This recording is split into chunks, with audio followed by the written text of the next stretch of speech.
Hi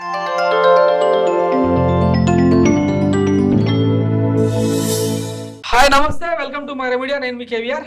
Andhra Pradesh రాజకీయాల్లో ఒక అనూహ్య పరిణామం చోటు చేసుకుంది. నిన్న మాజీ ఎమ్మెల్యే బుద్దా వెంకన్న చేసిన కామెంట్స్ తో ఒక్కసారిగా టీడీపీ అధ్యక్ష పదవిపై చంద్రబాబు వారసుడి మీద పెద్ద ఎత్తున చర్చ జరుగుతోంది. ఈ నేపథ్యంలో టీడీపీ అధ్యక్ష రేస్ లో ఒక నలుగురు ఉన్నారన్నది మైరా మీడియా ఎక్స్క్లూజివ్ గా అందిస్తున్న రిపోర్ట్. ఆ నలుగురు ఎవరో కాదు, అచ్చెన్నాయుడు, అయ్యన పాత్రుడు, వర్ల రామయ్య అండ్ యనమల రామకృష్ణుడు. ఒకసారి వీళ్ళ క్వాలిఫికేషన్స్ ఏంటి, వీళ్ళ క్రైటీరియా ఏంటి అనేది కూడా మాట్లాడుకునే ప్రయత్నం చేద్దాం. వాస్తవానికి అంటే చంద్రబాబుకు 75 ఏళ్ళు వస్తున్న క్రమంలో వచ్చే ఎన్నికల్లో గెలుస్తుందా ఓడిపోతుందా, కూటమి అధికారంలోకి వస్తుందా లేదా అన్నది అదొక వేరే డిస్కషన్. ఒకవేళ అధికారంలోకి వచ్చింది అనుకోండి, ఆయన ముఖ్యమంత్రి స్థానానికి పరిమితం అయిపోయి పార్టీ అధ్యక్ష పదవి మాత్రం ఖచ్చితంగా వేరే వాళ్ళ చేతిలో పెట్టాల్సిన అవసరం మాత్రం ఏర్పడింది. ఒకవేళ కూటమి అధికారంలోకి రాకపోయినా, చంద్రబాబు ముఖ్యమంత్రి కాకపోయినా, అధ్యక్ష పదవి మాత్రం మార్చాల్సిన టైం అయితే వచ్చేసింది. ఎందుకంటే వయోభారం కావచ్చు, ఆయనకుండే రోగాలు కావచ్చు, వీటన్నిటి రీత్యా పార్టీ భవిష్యత్తును దృష్టిలో పెట్టుకుని ఖచ్చితంగా వారసుడి మార్పు అనేది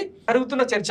ఈ నేపథ్యంలో ఆ అధ్యక్ష పదవి మీద ఖర్చు వేసుకొని కూర్చున్న వాళ్ళే వీళ్ళందరూ. ఒకసారి వీళ్ళ క్వాలిఫికేషన్స్ ఏందన్నది ఒకసారి మనం మాట్లాడుకుందాం. మొదటగా అచ్చెన్నాయుడు, కింజారపు అచ్చెన్నాయుడు బీసీ కార్డుతో ఆయన వర్కింగ్ ప్రెసిడెంట్ గా గత 5 ఏళ్లుగా టీడీపీ బాధ్యతలను నిర్వహిస్తున్న వ్యక్తి.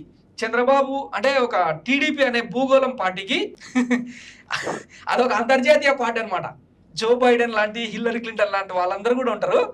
సో ఒక ప్రాంతీయ పార్టీని భూగోళం పార్టీగా మార్చిన one and only politician Chandrababu Naidu అనమాట. అయితే ఆయనకు దేశవ్యాప్తంగా పార్టీ నిర్మాణం చేస్తున్న క్రమంలో రాష్ట్రాలకు, ఎందుకంటే ఆయనది సీఈఓ తరహా వ్యవహారం కదా, మేనేజర్ తరహా వ్యవహారం కాబట్టి ఆంధ్రప్రదేశ్ శాఖ బాధ్యతలను ఈయనకి ఇచ్చిండ్రు. కనీసం చీపుర్పులను కూడా మార్చలేని డమ్మీ క్యాండిడేట్ ఈయన. ఆల్రెడీ తెలుగు క్యాడర్ అందరికీ తెలుసు, తెలుగుదేశం క్యాడర్ కు మొత్తం ఈయన పేరుతో యనమల రామకృష్ణుడు పెత్తనం చెలాయించిండు అన్నది అక్కడున్న ఆరోపణ. అదేది ఇడ్లీ తినేటప్పుడు చట్నీ బాగా తినడం, పార్టీ లేదు బొక్క లేదని నేను చెప్తున్నమాట కదా. ఆల్రెడీ ఆయన వీడియో బాగా వైరల్ అయింది కదా.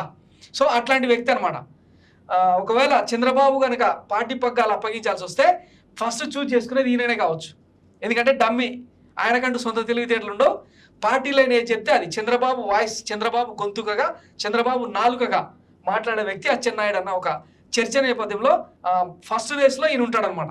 ఇక రెండవ వ్యక్తి వచ్చేసి యనమల రామకృష్ణుడు. టీడీపీ మీద ఇప్పటికీ కూడా గుత్తాధిపత్యం ఉన్న వన్ అండ్ ఓన్లీ లీడర్ అనమాట చంద్రబాబు తర్వాత. ఎందుకంటే 1985లో ఎన్టీ రామారావు పార్టీ పెట్టిన సందర్భంలో యువకుడిగా పార్టీలో చేరి ఇప్పటి వరకు కూడా తన ప్రస్థానాన్ని కొనసాగిస్తూ వచ్చి ఆర్థిక శాఖ మంత్రిగా, స్పీకర్గా రకరకాల పదవులు అలంకరించిన వ్యక్తిగా, పార్టీ మీద పూర్తి స్థాయి పట్టున్న వ్యక్తిగా ఆయన అర్హుడు. కానీ అంత తెలివితేటలు ఉన్న వ్యక్తిని చంద్రబాబు ఎంటర్టైన్ చేయడు కదా. సో ఆయన అభ్యర్థిత్వం అనేది కొంత అనుమానాస్పదంగా మారిందన్నమాట. ఇక మూడో వ్యక్తి వచ్చేసి అయ్యన పాత్రుడు.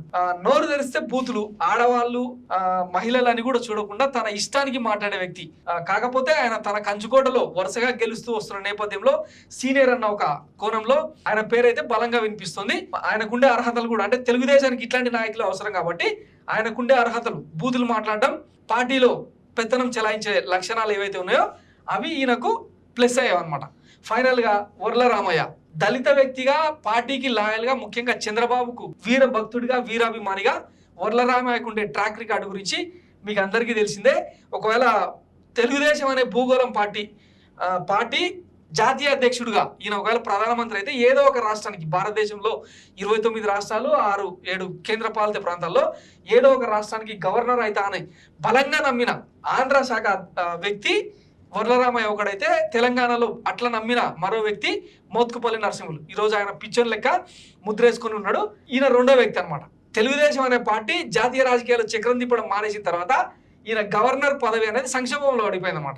ఇప్పుడు ఫైనల్ గా ఈయన తెలుగుదేశం పార్టీకి ఆంధ్రప్రదేశ్ శాఖకు అధ్యక్షుడి రేసులో ఈయనను ముందు పెట్టే ప్రయత్నం చేస్తున్నారు. ఎందుకంటే ఈయన నోట్లో నాలుగు ఉండని వ్యక్తి. ఎంతసేపు ఉన్న చంద్రబాబు ఏం చెప్తే అది పొల్లుపోకుండా మాట్లాడడం, టీడీపీ యాక్టివిటీస్ ని బలంగా ఎన్నికల సంఘానికి కావచ్చు, సుప్రీంకోర్టు కావచ్చు, హైకోర్టులో కావచ్చు పలు రకాల కేసులు వేసి హైలైట్ అయ్యే వ్యక్తి అనమాట వర్లే రామయ్య. ఈయన వర్ల రామయ్య కాదు, వర్లే రామయ్య అని వాళ్ళ పార్టీ వ్యక్తులే అంటుంటారు అనమాట. సో ఈ నలుగురు వ్యక్తులు టీడీపీ అధ్యక్ష పదవి మీద ఖర్చు వేసుకొని కూర్చున్నారు అనమాట. మరి నారా లోకేష్ సంగతి ఏం కావాలి అంటే ఏం లేదు, ఆ పార్టీ అధ్యక్ష పదవిలో ఎవరున్నా పెత్తనం ఆబ్వియస్లీ నారా లోకేష్దే కదా. సో అది జరగబోయే వ్యవహారం అనమాట. మొత్తం మీద ఇటలీలో ఉన్నారన్నది ఈ నారా, మొత్తం మీద నారా కుటుంబం మొత్తం ఈ రోజు దుబాయ్ మీదుగా అమెరికా ప్రయాణం చేసిందని పచ్చపత్రికలు రాసుకొచ్చినాయి. కానీ వాళ్ళు ఇటలీలో ఉన్నారన్నది మనకున్న సమాచారం.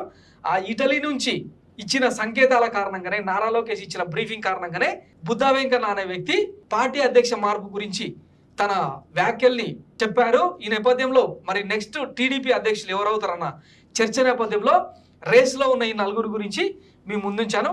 సో ఏమైనా కామెంట్ రూపంలో తెలియజేయాలనుకుంటే కింద కామెంట్ చేయండి. Thanks for watching Myra media. నేను మీ కేవీఆర్. Thank you.